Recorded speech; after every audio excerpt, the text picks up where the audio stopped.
നമ്മളിവിടെ ഉണ്ടാക്കിയിരിക്കുന്ന നല്ല അടിപൊളിയായിട്ടുള്ളൊരു മഷ്റൂം കറിയാണ്. നല്ല അടിപൊളി ടേസ്റ്റിലാണ് ഈ ഒരു കറി ഞാൻ ഉണ്ടാക്കിയിരിക്കുന്നത്. കണ്ടില്ല, നല്ല ക്രീമി ആയിട്ട് എല്ലാവർക്കും ഒരുപോലെ ഇഷ്ടമാകുന്ന രീതിയിൽ ഉള്ള ഒരു അടിപൊളി ഒരു മഷ്റൂമിൻ്റെ ഒരു നല്ല ഹെൽത്തി ആയിട്ടുള്ള ഒരു കോമ്പിനേഷനാണ് ഈ ഒരു കറി. അപ്പോൾ നമുക്ക് ഈ ഒരു കറി എങ്ങനെയാണ് ഉണ്ടാക്കുന്നതെന്ന് നോക്കിയിട്ട് വരാം.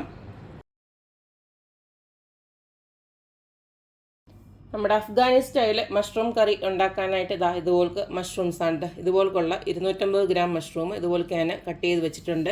ഇതേലെ ഒരു മഷ്റൂം ഞാൻ 4ആയിട്ടാണ് കട്ട് ചെയ്ത് വെച്ചിരിക്കുന്നത്. 4ഓ 2ഓ ആയിട്ടൊക്കെ കട്ട് ചെയ്ത് വെക്കാം. അതിലേക്ക് നമുക്കൊരു അരപ്പ് തയ്യാറാക്കാനുണ്ട്. അതിന് വേണ്ടിയിട്ട് 2 സവാള എടുത്തിട്ടുണ്ട്, കുറച്ച് പുതിനയിലയും മല്ലിയിലയും എടുത്തിട്ടുണ്ട്, ഒരു ചെറിയ കഷ്ണം ഇഞ്ചി, അതുപോലെ തന്നെ 2-3 അല്ലി വെളുത്തുള്ളി, പിന്നെ കുറച്ച് പച്ചമുളക്, പിന്നെ അതിൻ്റെ കൂടെ നമുക്ക് കുറച്ച് കാഷ്യൂ നട്ട്. ഇത് ഞാനൊന്ന് വെള്ളത്തിലൊന്ന് കഴുകിയെടുത്തിരിക്കുകയാണ്. ആദ്യം തന്നെ നമുക്കൊരു മിക്സഡ് ജാറിലോട്ട് ഈ ഉള്ളിയും പുതിനയിലയും മല്ലിയിലയും ഇതെല്ലാം കൂടെ നമുക്കൊന്ന് അരച്ചെടുക്കാനായിട്ടാണ്.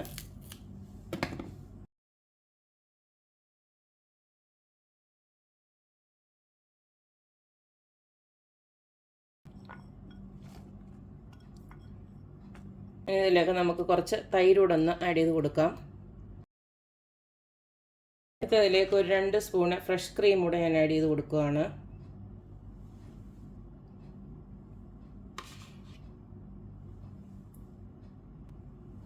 ഇതെല്ലാം കൂടെ നമുക്ക് നന്നായിട്ടൊന്ന് അരച്ചെടുക്കാം.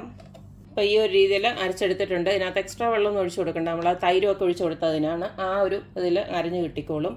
അപ്പോൾ ഇത്രയേ ഉള്ളൂ. ഇനി ഇത് നമുക്കിനിയും ബാക്കിയുള്ളത് എങ്ങനെയാണെന്ന് നോക്കാം. അപ്പോൾ നമ്മുടെ മഷ്റൂം കറി ഉണ്ടാക്കാനായിട്ട് ഇതുപോലൊക്കെ ഒരു പാൻ അടപ്പിലോട്ട് വെച്ച് കൊടുത്തിട്ടുണ്ട്. അതിലേക്ക് ഞാൻ കുറച്ച് ബട്ടറാണ് ഇട്ട് കൊടുക്കുന്നത്. തീ നല്ലതായിട്ടൊന്ന് കുറച്ച് വെച്ചിട്ട് നമുക്കിതിലേക്ക് കുറച്ചൊരു മഞ്ഞൾപ്പൊടിയും അതുപോലെ തന്നെ കുറച്ച് ഉപ്പും അതുപോലെ തന്നെ ഒരു ടീസ്പൂണോളം കാശ്മീരി ചില്ലിയുടെ ഒന്ന് ഇട്ട് കൊടുക്കുകയാണ്. ഇതിലേക്ക് നമ്മുടെ നേരത്തെ അരിഞ്ഞു വെച്ചിരിക്കുന്ന മഷ്റൂം ഉണ്ടല്ലോ, അതങ്ങോട്ട് ഇട്ട് കൊടുക്കുകയാണ്.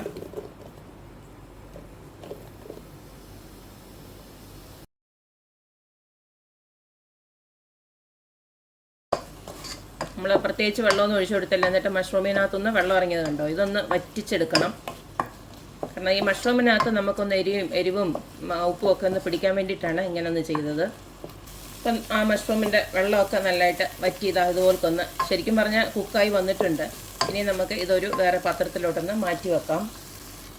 ഇനി സെയിം പാനിലോട്ട് തന്നെ ഞാൻ കുറച്ചുകൂടെ ബട്ടർ ഇട്ട് കൊടുക്കുകയാണ്. ബട്ടർ താല്പര്യം ഇല്ലാത്തവർക്ക് വേണമെങ്കിൽ നമ്മുടെ സൺഫ്ലവർ ഓയിൽ ഒഴിച്ചു കൊടുത്താലും മതി.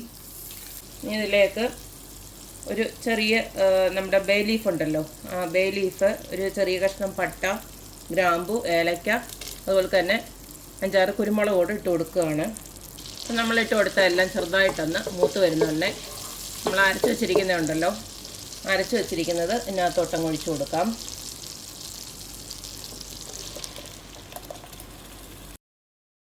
ഇതിപ്പോൾ നല്ലതായിട്ടൊന്ന് ചൂടായി വന്നിട്ടുണ്ട്. ഈ സമയത്ത് നമുക്ക് വേവിച്ച് വെച്ചിരിക്കുന്ന മഷ്റൂം ഉണ്ടല്ലോ, അതുകൂടെ അങ്ങോട്ട് ഇട്ട് കൊടുക്കാം.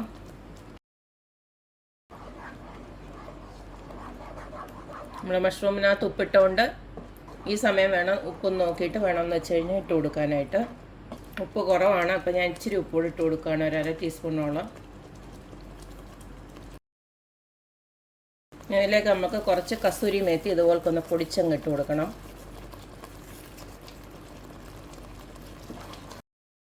അടുത്തതിലേക്ക് ഒരു പൊടിക്ക് ഞാൻ ജീരകപ്പൊടി, നമ്മുടെ ചെറിയ ജീരകത്തിൻ്റെ പൊടി ഉണ്ടല്ലോ, വറുത്ത് പൊടിച്ചതാണ്, ഒരു 1/4 ടീസ്പൂണിലും താഴെയാണ്, അതും ഇട്ട് കൊടുത്തിട്ടുണ്ട്. ഇനി നമുക്ക് അടച്ച് വെച്ചിട്ട് ഒരു 5 മിനിറ്റ് പോലും വേണ്ട, അതിന് മുമ്പിട്ട് തന്നെ വേവും. കാരണം ഓൾറെഡി മഷ്റൂം നമ്മൾ വേവിച്ചതാണ്. എന്നാലും ഇതെല്ലാം കൂടെ ഒന്ന് പിടിക്കാനായിട്ട് ഒരു 5 മിനിറ്റ് നമുക്കൊന്ന് അടച്ച് വെച്ച് വേവിച്ചെടുക്കാം. 5 മിനിറ്റ് അടച്ച് വെച്ചൊന്ന് വേവിച്ച് കഴിഞ്ഞപ്പോഴത്തേക്ക് ഇവിടെ നന്നായിട്ട് വെന്ത് നല്ല അടിപൊളിയായിട്ടുള്ളൊരു മഷ്റൂം കറി ആയിട്ടുണ്ട്. ചപ്പാത്തിയുടെ കൂടെ ഒക്കെ നല്ല അടിപൊളി ഒരു കോമ്പിനേഷൻ ആയിരിക്കും ഒരു കറി. അധികം മെനക്കാടൊന്നും ഇല്ലാത്ത ഒരു സിമ്പിളായിട്ടുള്ളൊരു കറിയാണ്, അതേസമയം നല്ല റിച്ച് ആയിട്ടുള്ളൊരു കറിയാണ്. കാരണം നമ്മളിനകത്ത് ചേർത്തിരിക്കുന്ന സാധനം എല്ലാം അങ്ങനത്തെയാണ്. അപ്പോൾ എന്തായാലും എല്ലാവരും ഈ ഒരു കറി ഒന്ന് ട്രൈ ചെയ്ത് നോക്കുക, അഭിപ്രായങ്ങൾ അറിയിക്കുക. അപ്പോൾ എപ്പോഴും പറയുന്ന പോലെ തന്നെ എൻ്റെ റെസിപ്പീസ് ഇഷ്ടമുള്ള എല്ലാവരും please like, share and subscribe. അപ്പോൾ ഇനി ഒരു അടിപൊളി വീഡിയോ ആയിട്ട് വരുന്നവരേക്കും ബായ്.